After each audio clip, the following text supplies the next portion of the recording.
Oke, bismillahirrahmanirrahim. Assalamualaikum warahmatullahi wabarakatuh. Perkenalkan, nama saya Jutniak Sofia dari KPI 2. Di sini saya akan menjelaskan sedikit yang saya pahami tentang teori konflik dari Karl Marx.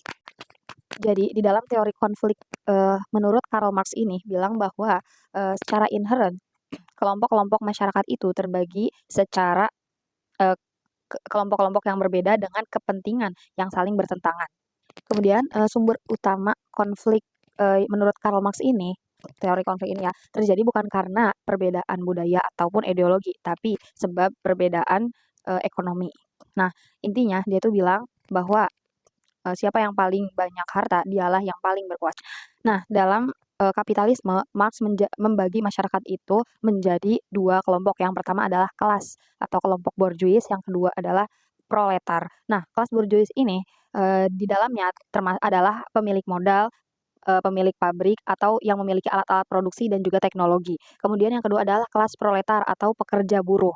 Nah, dia ini adalah orang yang bekerja kepada kelas-kelas borjuis tadi. Dia yang menjual jasanya untuk dibayar oleh kelas-kelas borjuis gitu. Menurut Marx, kelas borjuis ini telah melakukan eksploitasi lebih terhadap kaum proletar atau kaum buruh tadi yang bekerja kepada dia. Karena bayaran yang dimiliki oleh kaum proletar itu tidak seberapa bayaran yang dibandingkan keuntungan yang dimiliki oleh kaum borjuis atau pemilik modal tadi. Marx menggunakan pendekatan materialisme historis untuk melihat sejarah umat manusia.